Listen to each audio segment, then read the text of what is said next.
Oi, meu nome é Natália e eu vou começar o trabalho falando um pouco sobre a Antiguidade Clássica Revalorizada. O Renascimento Cultural ele foi uma época marcada pelo final da Idade Média e o começo da Moderna, e teve algumas mudanças. Algumas das mudanças foram a produção capitalista, que ganhou mais espaço, e também a influência da burguesia, que também ganhou mais espaço nesse período.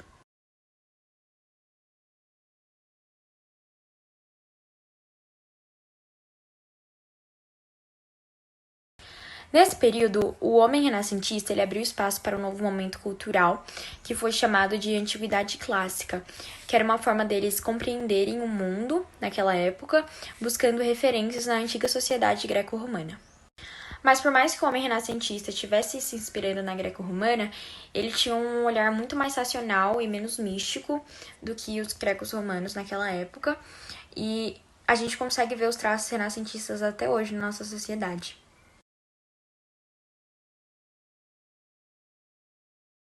Algumas características desse período foram o racionalismo, o heliocentrismo, o individualismo, o antropocentrismo, o naturalismo, o hedonismo e o mecenato. E o principal de tudo, né, o humanismo. E todas essas características se opunham à cultura medieval. Nesse período, o antropocentrismo era muito forte e a partir disso eles também criaram o humanismo, né, que eles deixaram de lado todo e qualquer fenômeno místico em relação à criação do humano.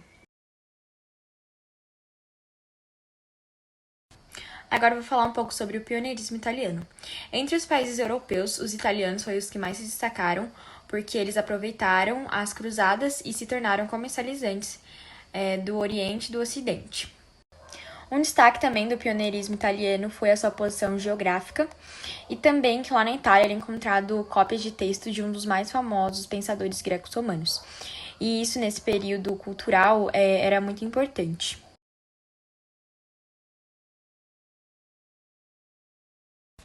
O Renascimento italiano ele foi dividido em três partes bem distintas, que foram o 300, o 400 e o 500. No 300, a gente ainda encontrava elementos sobrenaturais, figuras mitológicas, né, monstros, e também a religiosidade ainda estava presente. E a natureza também ganhava um destaque aí. O 400 foi o auge do Renascimento. A gente teve a família Médici, né, aprimorando a arte, tornando ela uma coisa mais nobre. A gente teve Veneza como irradiador da arte. A técnica de perspectiva estava sendo aprimorada, o realismo já estava sendo bem acentuado nessa época, e também a gente teve o destaque do 400, né, que foram as obras do Leonardo da Vinci. E no 500 a gente teve o início da crise do Renascimento italiano, onde o monopólio italiano foi quebrado pelos reinos ibéricos e Portugal e Espanha expandiram seus comércios pelo Oceano Atlântico.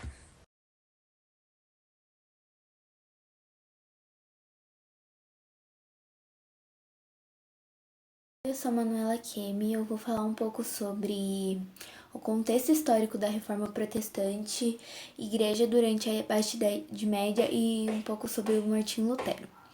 Bom, resumidamente, a Reforma Protestante foi um movimento religioso que ocorreu na Europa no século XVI. Esse movimento surgiu a partir das inúmeras insatisfações de determinado grupo de pessoas com a Igreja Católica e teve como seus principais líderes o Martinho Lutero. A fundo no contexto histórico da Reforma Protestante, o Renascimento Cultural ele contestou indiretamente a instituição que monopolizava essa cultura. Então, ou seja, era a igreja medieval. E através dessa perspectiva, podemos ver que a Reforma Protestante ela pode ser compreendida como um braço do Renascimento Cultural, porque eles negavam as suposições religiosas medievais. A passagem do feudalismo para o capitalismo exigiu novas ideologias que justificassem as mudanças econômicas. Antigamente, o lucro era condenado e o auxílio era pecado, as realidades foram geradas pelo renascimento comercial, não permitiam mais essas ideias. Na Baixa Idade Média, a igreja condenou a cobrança de juros ou usuras, e os cleros alegavam que não se deveria obter lucro pelo tempo em que o dinheiro estivesse emprestado, porque se tratava de uma propriedade divina. Bom, a burguesia ela estava se organizando cada vez mais fora dos parâmetros da igreja medieval e necessitando, portanto, de novas ideologias religiosas que satisfazessem seus anseios. A igreja medieval ela procurava justificar a função coletiva de cada membro da sociedade, mas a burguesia se voltava para o indivíduo e a posição característica que era uma posição característica da economia de mercado. A centralização do poder nas mãos dos monarcas fez com que alguns reis se chocassem com a igreja e numa disputa entre o poder temporal e o poder espiritual. Bom, para a continuidade do fortalecimento das monarquias nacionais, era fundamental a dimensão da influência política da Igreja. Por isso, foi na dimensão religiosa que se concentravam as grandes mudanças que corporificaram a reforma protestante. Por isso, não devemos reduzir esse movimento a causas meramente econômicas. Naquela época havia um forte anseio religioso que manifestaram a Igreja Católica e fez com que isso fosse incorporados em novas igrejas e novos movimentos cristãos. Bom, a vida de simplicidade e desapego aos bens materiais não estava batendo com a realidade de muitos clérigos. As grandiosas e custosas catedrais representavam a igreja por toda a Europa e a própria estrutura que organizava não estava mostrando a simplicidade que eles mesmos diziam que era necessário ter essa simplicidade.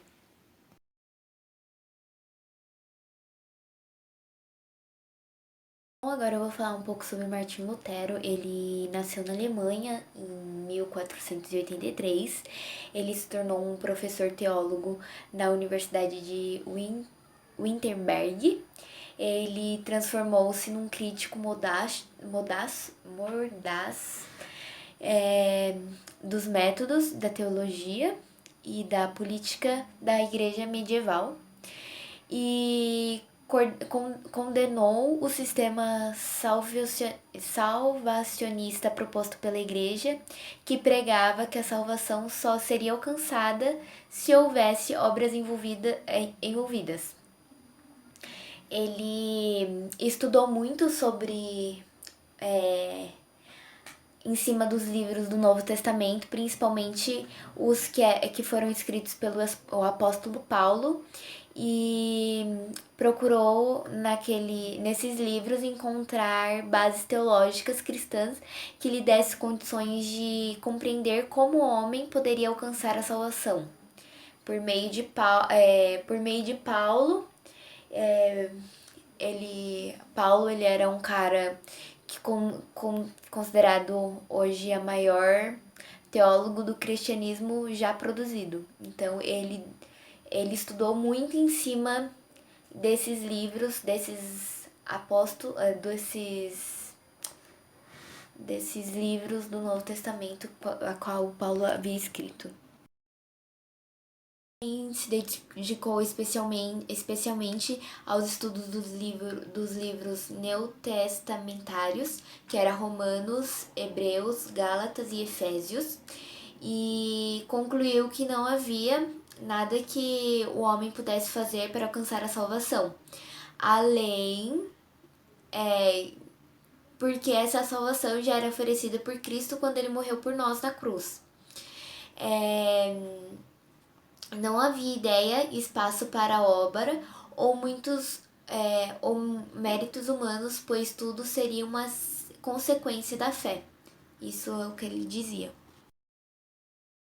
Bom, Lutero foi responsável por escrever as 95 teses, a qual defendeu muitas ideias.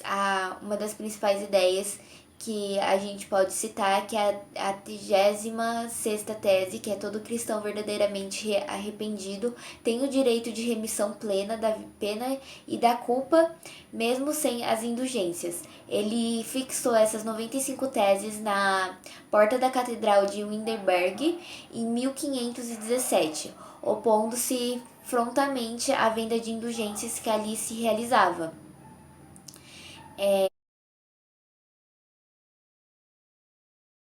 Lutero também não concordava com algumas coisas, como por exemplo o símbolo da Santa Ceia. Ele não concordava muito. E o Lutero, ele não foi o primeiro nem o único a criticar a oposição contrária a muitas das ideias e ações da igreja. Antes mesmo do nascimento dele, havia o John Wycliffe e o John Hus, que já atacava fortemente a prática como a venda de indulgência. E foi isso. Oi, meu nome é Rafaela e eu vou falar sobre Henrique VIII e a Igreja Católica reage. A reforma ocorrida na Inglaterra foi realizada pelo rei Henrique VIII e a partir do rompimento de relações entre a coroa inglesa e o papado. O rei inglês era casado com Catarina de Aragão, mas ele queria se separar de Catarina, então ele foi até o Papa fazer esse pedido. Mas o Papa não autorizou o seu pedido, causando um desentendimento que levou ao rei Henrique romper com a Igreja Católica ele acabou organizando uma nova igreja dada ao Estado inglês. Henrique VIII voltou para a Inglaterra, ele conseguiu se separar lá e ele acabou casando-se de novo com Ana Bolena. Isso foi uma grande ação direta à ordem papal, porque o Papa não tinha permitido essa separação e o rei Henrique se separou e ainda casou de novo. O rei apresentou em 1534 uma determinação que transformava ele em chefe supremo da nova corte religiosa inglesa. Essa nova igreja foi dada o nome de Anglicanismo. Com esse texto, conhecido como Ato de Supremacia, o rei criou uma igreja estatal diretamente controlada por ele. Ele controlava a igreja inteira. Depois de Ana Bolena, antes disso, ela foi decapitada sob acusação de adultério. Depois dela, teve mais 4, o rei teve mais 4 esposas e Catarina foi a penúltima, ela também foi decapitada. A nova igreja organizada pelo rei não se distanciava do catolicismo. Só houveram algumas mudanças significativas que só vieram com o seu filho, Eduardo VI. Dentro dessas mudanças efetuadas por Eduardo, encontra-se obrigatoriedade do uso da língua inglesa nos serviços religiosos e autorização da união matrimonial para os padres, a parte da lei dos 42 artigos. Influenciada pelas ideias calvinistas e agostinianas, ela introduziu na nova igreja conceitos como a salvação pela fé e a predestinação. Podemos resumir as características do protestantismo da seguinte maneira, que era a substituição do latim para o inglês nas cerimônias religiosas, a crença na presença espiritual de Cristo, a Bíblia era considerada a única regra de fé, a salvação era uma escolha divina, segundo a qual Deus concedia fé de um crente escolhido. ou seja, o predestinado era o qual se encontrava o réu.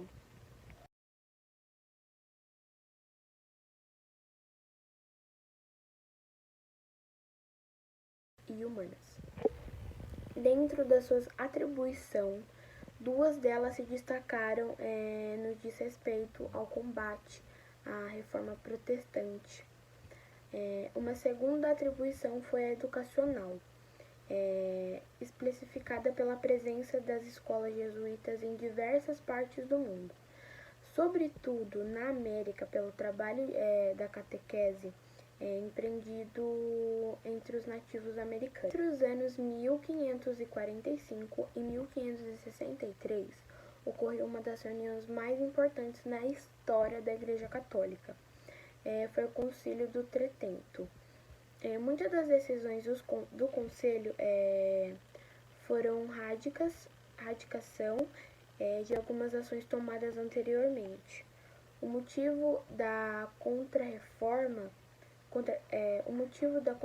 católica não conseguiu eliminar o protestantismo, pois em regiões como a Inglaterra e os reinos germânicos, esse movimento assumiu a dimensão política.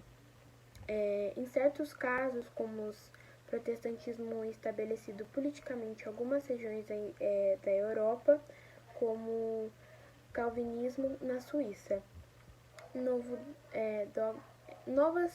dogmas religiosos se formaram e pessoas consideradas em algumas regiões protestantes foram mortas, né? Então essa foi a reação da igreja com tudo isso. Foi um baque mesmo para a igreja receber isso com tantas mudanças por apenas uma coisinha, por apenas também. E tudo isso foi causado só pela separação do rei e porque o Papa não autorizou. Mas é isso.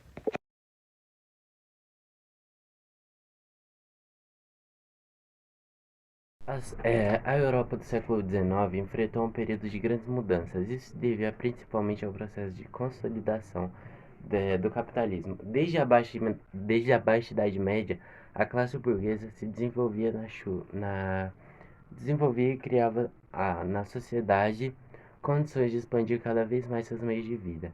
O comércio e o consumo de bens, com o tempo, essa classe passou a produzir os seus próprios bens, que eram vendidos. Surgiu assim o mercado do capitalista. A Revolução Industrial foi o evento que cristalizou o modelo capitalista na Europa e nos demais continentes. Mudanças radicais na forma que o ser humano produzia seus bens.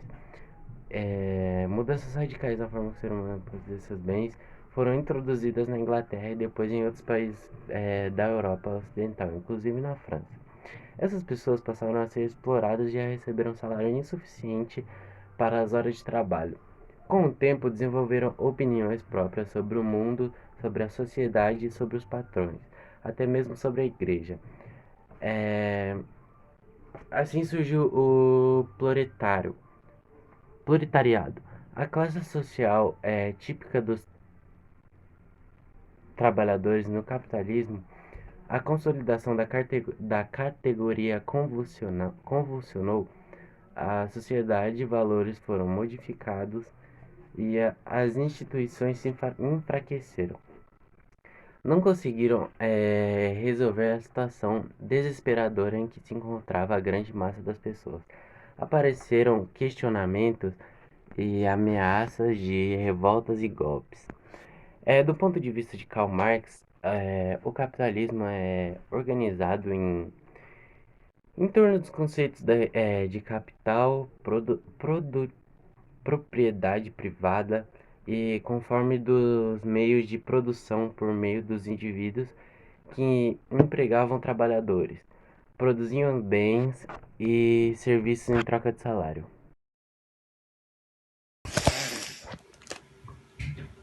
Bom, agora eu vou falar as condições para a divisão do trabalho social.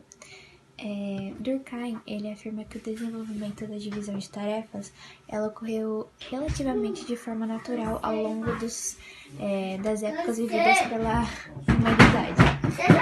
Contudo, isso não explica quais condições favorecem o desenvolvimento acentuado da divisão do trabalho na Europa, em relação à pouca complexidade em outras regiões do mundo. É isso que Durkheim ele tenta responder com os argumentos que eu vou falar agora. Eu vou explicar a diversidade geográfica. Durkheim ele considera a diversidade geográfica, mas ele não atribui uma relevância muito grande para ela.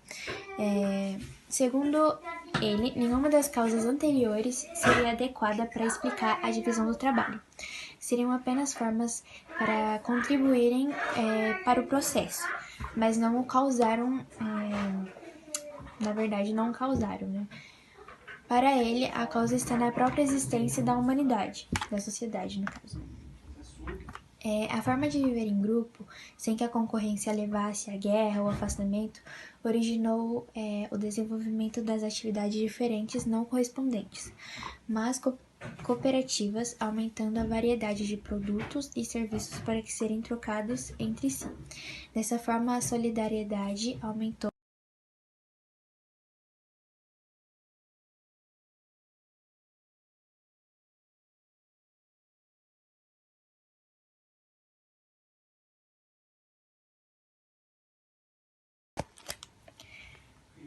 Agora eu vou falar os antagonismos da classe capital versus trabalho.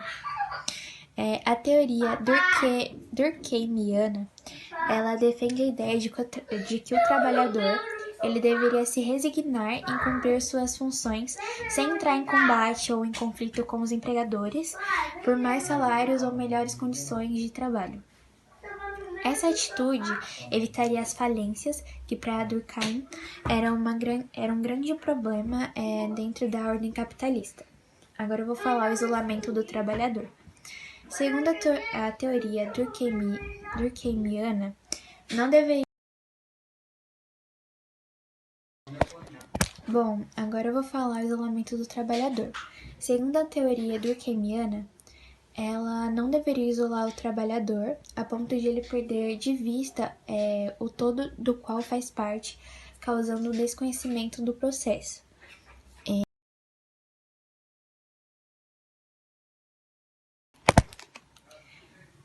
Agora eu vou falar as regras e concorrência. As regras não ajustadas às necessidades são incapazes de promover concorrência equilibrada. Já a divisão forçada do trabalho, ela deve obedecer às aptidões naturais de cada participante do organismo social. Uma vez definidas, as funções elas devem ser estáveis. Contudo, não se deve impor uma divisão do trabalho que não seja natural. Segundo Durkheim, uma divisão forçada levaria ao cumprimento deficitário das funções. Essas seriam as causas dos problemas sociais. Ela não atribui ao sistema econômico capitalista a responsabilidade pelas consequências negativas, mas a falta de ajustes do sistema.